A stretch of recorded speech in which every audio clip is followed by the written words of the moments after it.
noches. Vamos a presentar un caso que lo titulamos Hipertensión de difícil control con monoterapia. Este es un paciente del hospital, 42 años de edad, ex tabaquista. Su hipertensión fue diagnosticada por control de presión en consultorio allá por el 2010. Lo medicaron con enalapril 10 miligramos, un comprimido por día. Por tos seca, a los 2 meses lo rotaron a amlodipina 10 miligramos día. Desde esa época, varios ingresos a guardias médicas por presión arterial de 180-110, según refiere el paciente. Como antecedentes familiares, la madre falleció a los 72 años por hipertensión, por una complicación de la hipertensión, y el padre vivo con 80 años, 8 tíos paternos fallecieron por enfermedad cardiovascular. Una cosa que llamaba la atención era esta hipertrofia gingival que tenía el paciente cuando lo examiné la primera vez. Y como ustedes saben, aparentemente los antagonistas cálcicos pueden producir una hiperplasia gingival.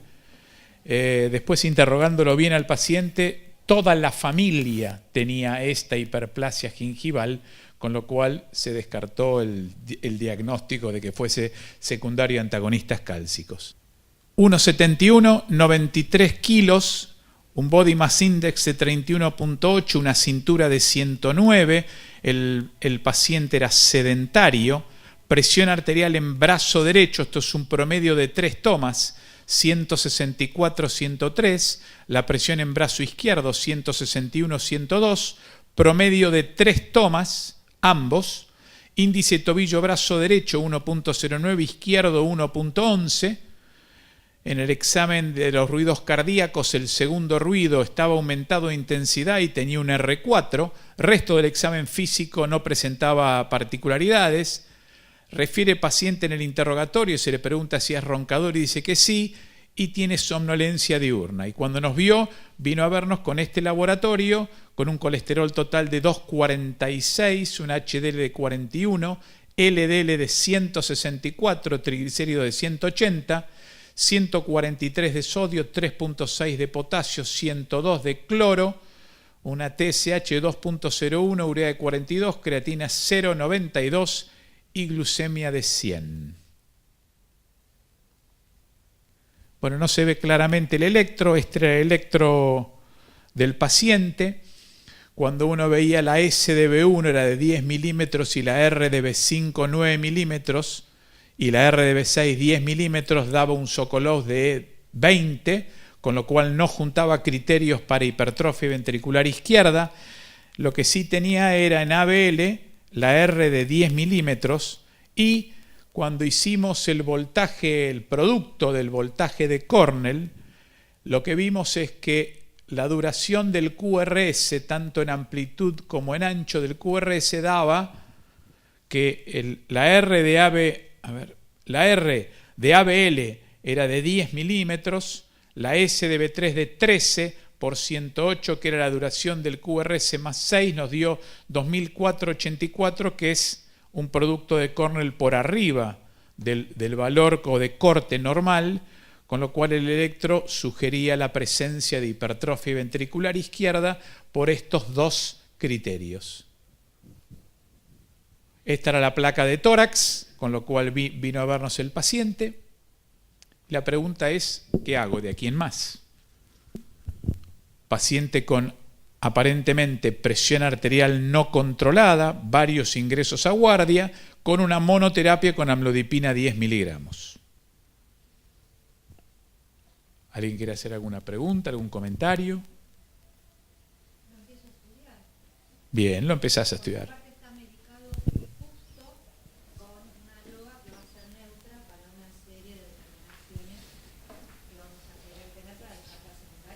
Ajá, bien. Sí. Sí.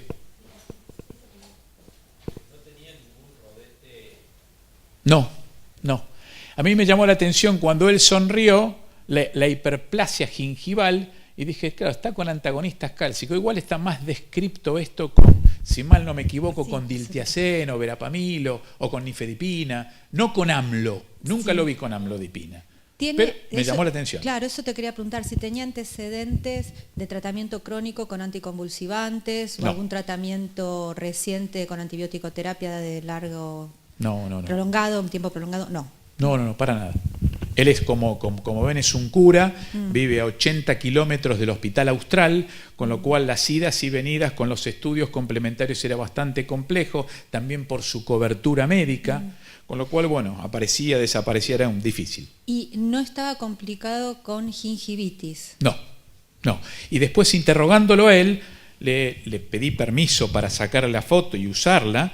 Y él me comentó que también la madre, la abuela, es como que toda la línea materna venía trayendo esta característica en la boca. Bien. Igual como este hipertenso le cambiaría la droga.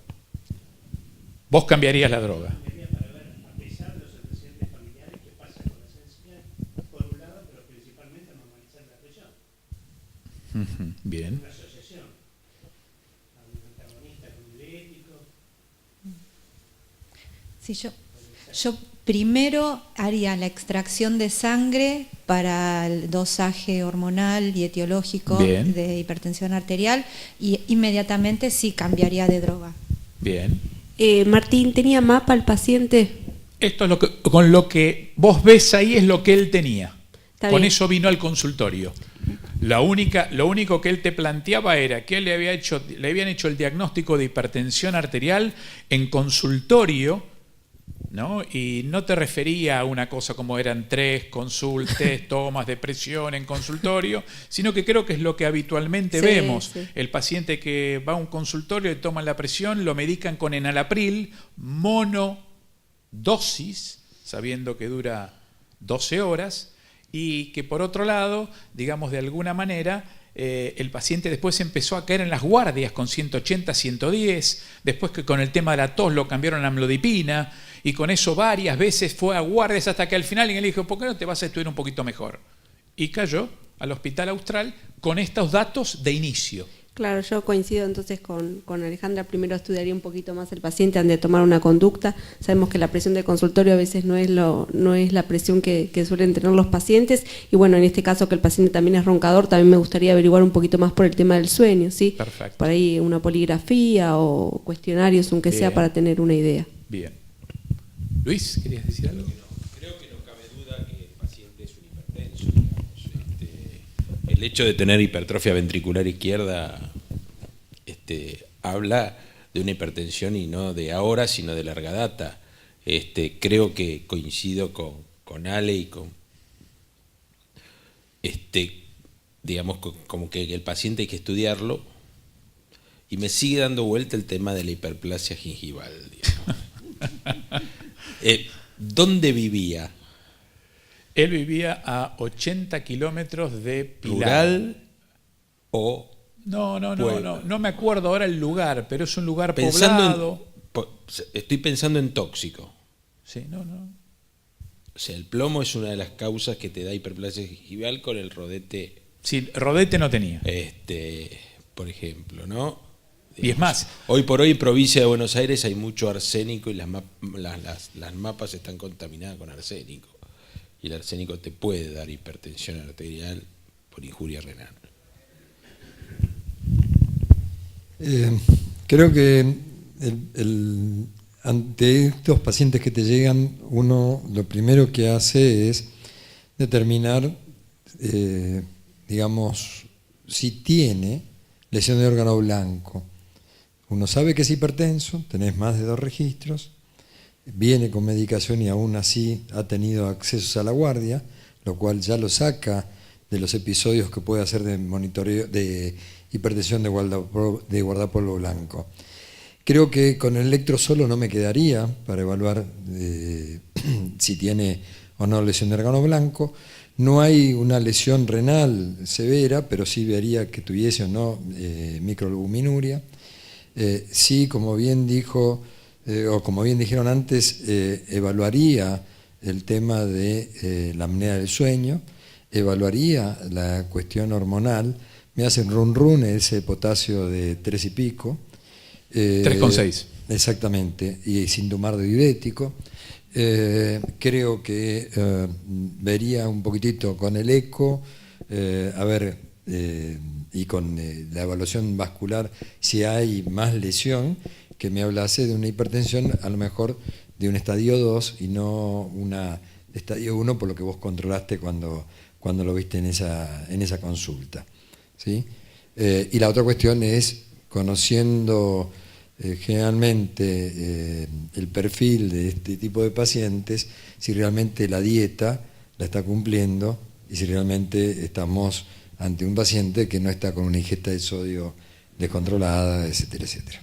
Y el peso también. Y el peso, exactamente. Sí, era obeso. Exactamente. Paciente obeso. Exactamente. Pero creo que por ahí es la forma de presentación de la gran mayoría de los pacientes. Creo que un concepto que tiene que quedar de acá, que nosotros como clínicos, más del 70% de los pacientes que vemos en consultorio son de moderado, alto, muy alto riesgo, y por ahí uno tiende a minimizar el riesgo y no tomarlo en cuenta, y después nos encontramos con esto, ¿no? Un paciente que va y viene, que por ahí uno se plantea, ¿no? Como bien dijo acá el doctor, dice, y por ahí yo voy a pensar en un tratamiento combinado porque es una hipertensión no controlada con monoterapia.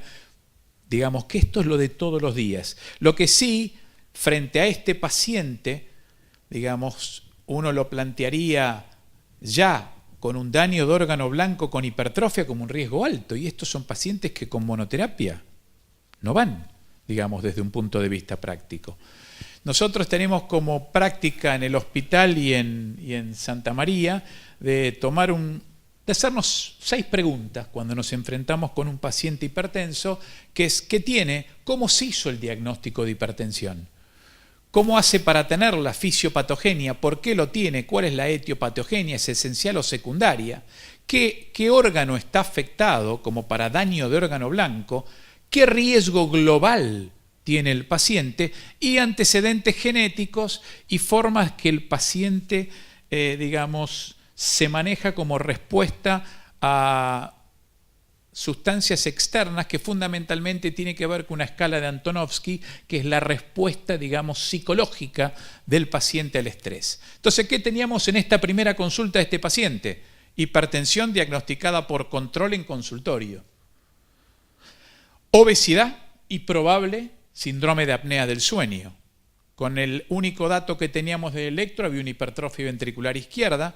El riesgo que uno sacaba, digamos, de este paciente por las escalas de riesgo de Framingham, daba un riesgo bajo. Y cuando uno miraba, había carga familiar de estos tíos que él no precisaba la edad de la morbilidad de esto que ellos habían dicho. Entonces, conducta que uno puede tomar: duplico la amlodipina, asocio bloqueantes del sistema renina-angiotensina-aldosterona, asocio diuréticos, asocio betabloqueantes, insisto en actividad física y dieta hiposódica, sigo igual, pido un MDPA, suspendo todo y realizo estudio hormonal. ¿Cuál sería lo que a ustedes les parece que sería lo más lógico para hacer? Ya igualmente la contestaron de antemano. Creo que estaríamos todos de acuerdo que iríamos al punto 7. Entonces acá tenemos una sola corrección. Yo no suspendería todo, primero porque con la amlodipina no me va a modificar mucho el patrón hormonal y me mantengo dentro de un rango medianamente de seguridad, aunque no totalmente controlado. Sí, yo disiento un poco con eso. Nosotros en general lo que hacemos como norma es, si vamos a estudiarlo hormonalmente, usamos verapamilo, y si no cubre con verapamilo, con doxa. Nosotros la amlodipina la dejamos un poquito de lado por su efecto simpático tónico que tiene. Ese es el motivo. Nosotros no lo dejamos con amlodipina para estudiar, sino que fundamentalmente verapamilo y doxa o hidralazina o yo te diría que alfa bloqueante. El doxa te va a alterar más. Sí, pero también lo usamos y está descrito. Sí, ya sé, y con la amlodipina también. Claro, con AMLO nosotros no usamos AMLO. Este es el resultado del MDPA: 165 de sistólica, 107 de diastólica, la media, frecuencia cardíaca de 87 latidos minuto. Y bueno, entonces, lógicamente este paciente con esto tiene una confirmación de que es un hipertenso sistodiastólico. Hicimos esto porque fue más fácil colocarle un MDPA que lograr que se ponga un mapa por su cobertura médica y donde él vivía. le hicimos esto, se decidió estudio hormonal, se suspendió la amlodipina, se le colocó verapamilo 240 miligramos por decilitro, 200 miligramos día, decilitro. Y la doxazosina, por si no controla con esto, se asocia. Y este fue el resultado. Microalbuminuria de 24 a 198 miligramos, 139, 2,8 de potasio, esto es en sangre, esto es en orina de 24 horas, sodio, potasio, cloro, clearance de creatinina de 167, creatininemia de 1.1, vainillil mandélico normal, metanefrina normal, perfil normal, aldosterona 591, actividad renina plasmática 0,6 nanogramos mililitro hora, aldosterona en orina 50 microgramos en 24 horas, y este es el cortisol matinal y en orina de 24 horas que era normal.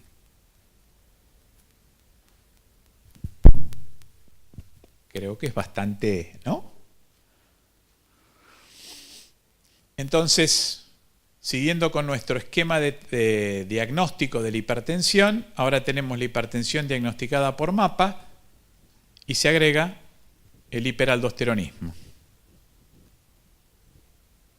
¿Cómo lo medico? ¿O qué hago de acá en más?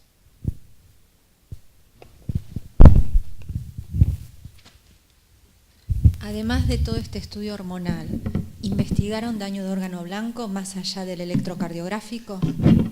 Fue pedido, nunca llegó a hacerse el ecocardiograma. ¿Y ecoabdominal? ¿Ecoabdominal? Sí. Tampoco. Tampoco. O sea, ¿y fondo de ojo? No.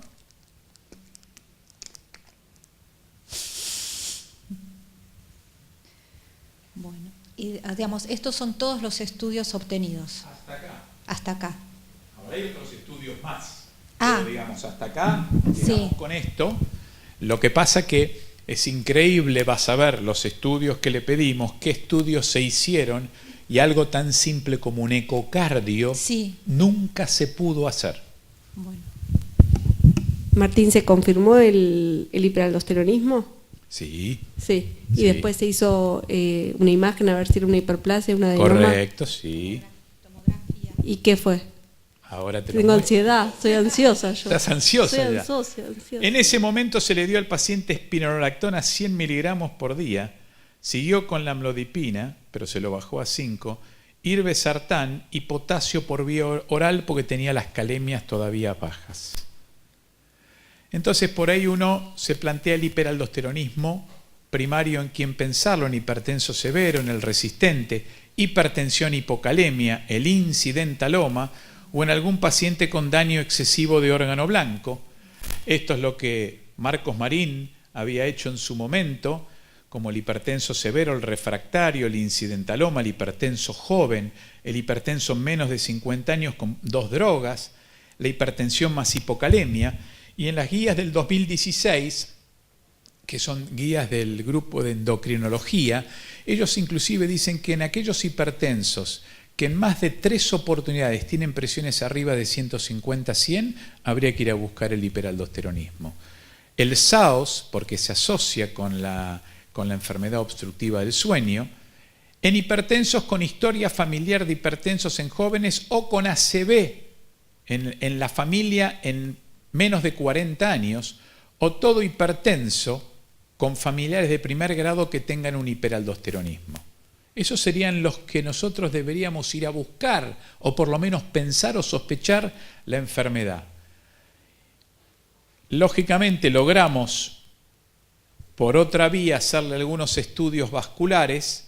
Fíjense ustedes, este es el IMT, izquierdo, el derecho, el valor de corte de él era de 0.8, con lo cual no había un IMT aumentado, tenía una placa fibrolipídica en la carótida común derecha, la arteria humeral, que es un estudio que hacemos de reactividad humeral, fue 0%, con lo cual no había respuesta humeral, y la velocidad de onda de pulso fue de 11.3 para un valor teórico para él de 10.14, con lo cual daba que había ateromatosis y había rigidez arterial y disfunción endotelial. Se le hizo una cardiografía por impedancia, el índice cardíaco bajo, las resistencias periféricas elevadas, la compliance arterial baja como expresión de rigidez. Esta fue la presión arterial que tuvo en el momento de hacer la cardiografía. Y fíjense ustedes también acá, el delta de Z0 de acostado o parado, que fue menor de 3, todo esto concluye que el paciente tiene un índice cardíaco bajo, resistencias vasculares periféricas elevadas, una compliance arterial sistémica baja como expresión de rigidez y un delta del contenido líquido intratorácico menos de 0,3 ohm, con lo cual daba la sospecha que había un aumento del volumen intravascular. ¿Pediste la imagen? La tenés. Ahí está la glándula suprarrenal y acá está la imagen compatible con el adenoma suprarrenal. Suprarrenal. Lo vemos de vuelta. Entonces ahora, esto sigue todo igual. Ahora el mecanismo con el cual está... ¿Sí? ¿Había diferencia de tamaño renal? No. Es la incidencia de la tomografía, nada más. Sí, no. Porque pareciera que uno más chico y otro... Sí, pero era mínimo, no nos pareció. Una pregunta. Dime. El patrón de la cardiografía por impedancia fue tomando el irbesartán, Todo. la amlodipina y vi que tenía eplerenona en vez de espironolactona. Vamos para atrás. Sí, porque este es después, el paciente tuvo mastodinia, con lo cual hubo que rotarlo de la espironolactona a la eplerenona. Y esto es lo que pasa, que esto fue hecho posterior, que lo pudimos hacer dentro de nuestro servicio, digamos, ¿no? Esto es lo que teníamos acceso. Correcto. Bueno, y acá estamos. Cierra, microalbuminuria, velocidad de onda de pulso aumentada, el hiperaldosteronismo primario, por intolerancia a la espironolactona, por ginecomastia y mastodinia, se pasó a eplerenona y ahí pedimos la interconsulta con cirugía. Estos eran los valores de presión arterial que tenía tomando esa combinación farmacológica. ¿Alguna consideración? No. Esto era unilateral. ¿No se plantearon agregarle una cuarta droga? Vuelvo a repetir lo mismo. Esto fue preoperatorio y el paciente desaparecía y volvía. Ese era el gran problema, que creo que nos pasa a todos en la práctica habitual cuando estamos en un centro donde se refieren personas o pacientes de distancias lejos del hospital. Y por ahí internarlo era más difícil para poder hacer todo el manejo por un tema de la cobertura médica.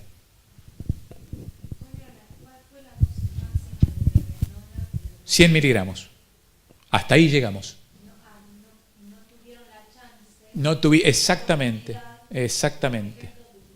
Exactamente. No tuvimos la posibilidad porque fue y seguro. Sí, estoy totalmente de acuerdo. Exactamente, sí, totalmente. Y digamos, esto, lo vemos después, yendo a la historia clínica con el riesgo quirúrgico y después la cirugía. Yo no lo vi más a este chico hasta después. Fíjense los datos del preoperatorio, aumentó de peso. Esto es lo que hay en la historia clínica y fíjense la presión arterial y la frecuencia cardíaca. Cuando era un paciente que manejaba frecuencias cardíacas de 85, 86 latidos basal. Esto fue preoperatorio y no hubo cambio en el esquema farmacológico. Así fue a cirugía. Este es el informe de la anatomía patológica, glándula suprarrenal derecha, resección, adenoma suprarrenal de 1.6, se hizo por vía laparoscópica. La verdad que tuvo un posoperatorio espectacular. Dime. ¿Y el potasio estaba muy bajo? Sí, y hubo que reponer potasio vía oral.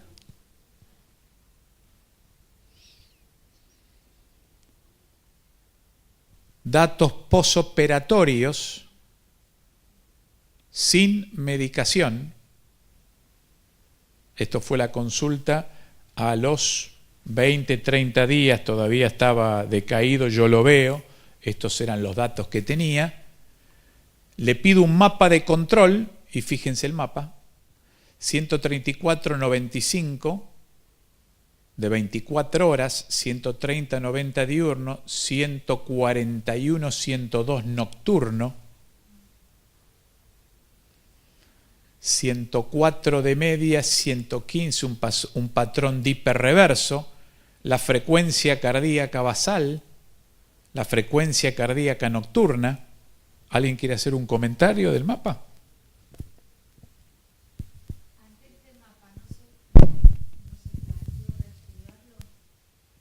¿Reestudiar qué? No.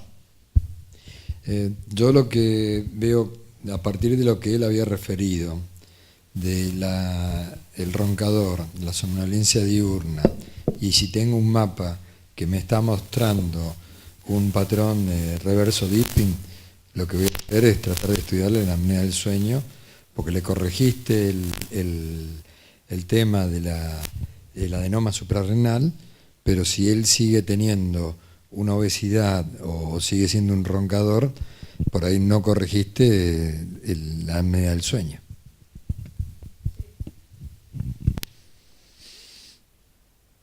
Simplemente para recordar esto, que la hipertensión con la enfermedad del sueño hay una asociación del 34%, y este era el estudio del paciente, 45 y 48 eventos por hora, con lo cual, digamos, es un paciente que tiene apneas severas del sueño. Y uno trae esto a colación porque uno se plantea, bueno, lo operé del adenoma suprarrenal, y uno tiene el concepto de que lo curé, pero el paciente sigue obeso, tiene esto no tratado, con lo cual todas las estrategias farmacológicas que pudiésemos hacer van a ser insuficientes si no controlamos todo este entorno, ¿no? ¿Querés hacer un comentario? Estás con el micrófono ahí. No, sí, la discusión ahora es, vos sabés que hay varios trabajos que están poniendo en duda si realmente la corrección te va a controlar la presión arterial, más allá de que le corrijas la apnea del sueño, o si uno tiene que medicarlo como si no tuviese la apnea del sueño y dirigirse hacia la presión arterial. Yo creo que ese planteo o esa discusión es válida, pero en realidad lo que uno trata de hacer con el tratamiento es disminuir el riesgo cardiovascular del paciente. Con lo cual, más allá de que si el paciente seguía con hipertensión diastólica, como mostraste en los últimos controles, por ahí me hubiera planteado a lo mejor el aumento de los vasodilatadores, es decir, o repetiría la cardiografía para ver si realmente el patrón responde a un aumento de resistencia periférico fundamentalmente, sí le corregiría la apnea del sueño, porque eso también me va a disminuir las catecolaminas. Y lo que en este paciente, lo que uno se plantea, si bien no pareciera tener mucha taquicardia, aunque sí veo a la noche tenía 96 de frecuencia cardíaca, es usar por ahí el beta bloqueante, en este caso o carvedilol o nebivolol, ¿no? Nebivolol que carvedilol, diría yo. Por el tema que es un metabólico, debe ser un metabólico obeso. Lo que pasa es que, claro, el tema farmacológico del bisoprolol es como tiene un metabolismo intermedio dentro de los betabloqueantes, digamos, por así llamarlos, de primera o segunda generación, sin efecto vasodilatador, es el menos metabólico, que digamos menos daño metabólico trae, ¿no? En cambio el carvedilol, por su efecto alfa, y el nebivolol por su efecto liberador de óxido nítrico, de alguna manera en la parte metabólica son, diríamos, cuasi neutros, ¿no? Sí, y aparte me lo plantearía en función de lo que habías mostrado en la cardiografía por impedancia. Si bien cambiaron las situaciones que lo rodean, porque ya le sacaste el adenoma suprarrenal. ¿Y ustedes creen que este paciente sería un paciente candidato para seguir con, en este caso, eplerenona por su mastodinia y ginecomastia con la espironolactona, por los trabajos que hay con apnea del sueño y todo esto? ¿Qué opinan? Sí, también puede ser una opción. Los beta bloqueantes sí, pues sabemos que estos pacientes también tienen muy estimulado el sistema simpático y sabemos que también en estos pacientes la espironolactona sería una droga que a veces hasta también hay algunos trabajos que dicen que disminuirían el índice de apnea y hipopnea solo la espironolactona per se. Es un trabajo chico y no se pueden sacar conclusiones, pero podría llegar a ser una alternativa para este paciente, sí, yo creo que sí. Sí, el tema es que, digamos, a este paciente después de esto ya no volvió más al hospital, hasta ahora ya en 6 meses que no vuelve a la consulta, con lo cual no sé en qué condición está. Y en su momento, cuando estaba con IECA y amlodipina, se buscó esta combinación por su evidencia, digamos, científica y por otro lado, por su neutralidad a nivel de su tema metabólico. Es más, tengo el diagnóstico del SAOS y no hay un estudio hecho con CPAP posterior. No lo seguimos más, no vino más. Pero por ahí el tema de presentar este caso es estos pacientes que tienen falta de control, primero. Segundo, el tema de estratificar el riesgo de los pacientes y a qué paciente uno tiene que ir a pensar en buscar alguna entidad secundaria. Y tercero, después el seguimiento, que una vez que uno opera un paciente de una de estas entidades, saber que por ahí el paciente ya llevó tantos años que los cambios estructurales vasculares hacen que se perpetúe la hipertensión arterial y que no creamos que con un tratamiento ya está. Lo operé y ya está, se curó, ¿no?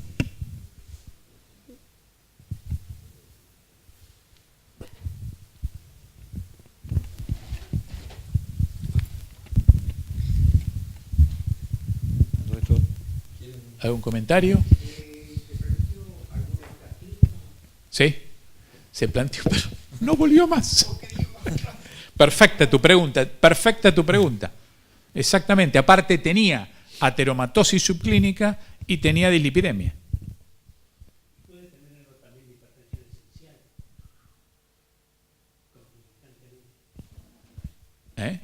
Puede tener hipertensión esencial también. Sí, digamos, lo que pasa es que cuando vos encontraste esto en un paciente de 42 años que tuvo toda la evolución clínica, uno tiende a pensar en que esto es secundario al adenoma suprarrenal. Y después tenés SAOS, tenés obesidad, todos cofactores que te pueden aumentar la presión arterial, ¿no? Lo que pasa es que creo que acá, vamos por orden. El planteo con el paciente, realmente es muy interesante el caso porque vos lo planteás desde el paciente que te llega con una monodroga, que lo primero que uno se plantea ante pacientes así es tratamiento insuficiente. Y no te planteas para nada ni buscar una hipertensión refractaria, ni una hipertensión secundaria, ni nada por el estilo. Generalmente la mayoría de las veces lo que uno hace es asocia la segunda droga, como dicen las guías, correcto, y soslaya por ahí el continuar estudiándolo en forma un poco más detenida. Exacto. Creo que el caso en este sentido es bastante educativo, en que uno no tiene que quedarse simplemente con los esquemas de las guías, sino ante datos, como vos fuiste marcando, que por ahí no son los habituales de encontrar en un paciente con hipertensión, digamos, sin complicaciones y que requiera un doble tratamiento, como las mayorías que tienen estadio 1 y estadio 2, no te quedas solamente con eso. Ahora, cuando vos avanzás en el estudio y encontrás la hiperplasia y encontrás o sospechás la apnea del sueño en el interrogatorio y ves que no controlás la medicación o no controlás la presión arterial, quizás lo que a uno le hace un poco de run run es seguimos, digamos, tratando las causas secundarias, pero uno, por lo menos acá, no ve que hayas puesto el mismo énfasis en le doy más esquema de medicación para normalizar los valores, ¿correcto? Más allá de entender perfectamente lo que vos comentabas, es decir, la incapacidad de tener un buen compliance con el paciente en cuanto al seguimiento, ¿no es cierto? Estos fueron 4 consultas en 2 años. Por eso. Realmente lo que pasa muchas veces en centros, es decir, es atípico para el centro donde habitualmente estás vos. Eso es más común de encontrar en los hospitales públicos, donde el paciente te cae una vez cada 2 años o cuando puede llegar, ¿correcto? Generalmente los que trabajamos en centros privados, con el tema de coberturas médicas y otro acceso socioeconómico, es más difícil que no te siga el paciente de esta forma, ¿no? Exactamente. Pero lo que uno a mí me daba un poco de vuelta esto, y lo hablábamos recién con Luis, es más allá de tratar la apnea del sueño, etcétera, si uno no agregaría, supongamos que vos siguieses al paciente, ¿sí? Supongamos que el paciente te volviese. Busco normalizar la presión arterial, pero como rápidamente. Correcto, ese era un poco el mensaje. Claro, tal cual, seguro. Es decir, seguro. Más allá de por ahí estudiarlo con el CPAP y ver si el CPAP corrige la apnea del sueño, igual intentar agregar la tercera droga, sí, correcto, probablemente con algún diurético o algo por el estilo, o con el beta bloqueante, por lo que planteábamos del aumento del tono simpático, tratando de corregir los valores de presión arterial y tenerlo normotenso. Por eso el concepto que yo decía antes, que no nos quedemos con que nosotros operamos el adenoma suprarrenal y curamos al paciente. Correcto. No nos quedemos con eso. Totalmente. Es más, ni sé con qué fármacos estará ahora. Correcto. Y el otro tema es, recién decía el colega, bueno, pero a lo mejor queda con hipertensión esencial. Nosotros estamos viendo últimamente, ya van varios casos de asociación de causas secundarias. Por ejemplo, 2 adenomas que se asociaron a tumores renales, ¿sí? Que uno lo empieza a estudiar por el tema hormonal y, oh surprise, resulta que tenía no solamente el adenoma que estaba funcionando, sino aparecieron en la tomografía o en la ecografía tumores renales, ¿sí? O este caso así de apnea con tumor renal también. Entonces, uno, digamos, tiende a ser monocausal, ¿correcto? Y cada vez estamos viendo, tanto en personas de mediana edad, como en este caso, como en personas un poco mayores, no solo una causa de hipertensión secundaria. Y sí, aparte, recordemos que la presión arterial es un proceso con múltiples causas, inflamación, hay muchas cosas que nosotros tenemos que pensar frente a un paciente hipertenso, pero esto simplemente es como el alerta que recordemos que hay un grupo de pacientes que puede tener algo más allá de una presión que se controla con monoterapia, que creemos que se puede hacer, y lamentablemente estos son los pacientes que después terminan con un accidente cerebrovascular o con alguna complicación de una crisis hipertensiva, de años de evolución de por ahí un hiperaldosteronismo no diagnosticado, un feocromocitoma, o entidades que por ahí no tienen una solución curativa, pero probablemente nos permitan controlar mejor la presión arterial de ahí en más, que es lo que va a tener beneficio final al paciente. Totalmente. Ahora, siendo un sacerdote se supone que puede tener un nivel intelectual no bajo, que haya solamente 4 veces a atenderse. Tengo mala cara yo, ese debe ser el problema. No, a ver, lo que vos decís es una cosa muy interesante, porque uno trata de prejuzgar el nivel intelectual de una persona, pero por ahí lo que uno está acostumbrado a ver, que más allá que por ahí a los pacientes uno le explica, se toma el trabajo, hay muchos pacientes que no quieren reconocer su enfermedad. Entonces, ¿qué hacen? La minimizan, y una forma de expresión de la minimización de su enfermedad es no ir a la consulta. No, doctor, pero si yo me siento bien, no siento nada. Entonces creo que eso también es un tema, ¿no? Que uno dice, porque uno, a ver, yo me planteo con esto, a ver, ¿qué hice mal yo como médico para ver a este paciente en 2 años 4 veces. Entonces vos decís, bueno, a ver qué hice. Lo atendí mal, había mucha gente en la sala de espera, ¿qué fue? Y en este caso en particular no hubo nada que yo haya encontrado que pueda haber disgustado o haber hecho una relación. El problema fundamental eran las coberturas. Muchos de los estudios, la cobertura médica, muchos de los estudios que vieron allá se hicieron, como diríamos, sin cobrarle al paciente nada, ni al sistema de medicina prepaga, como para poder entender un poquito más qué estaba pasando. Si no hay más comentarios, buenas noches y muchas gracias.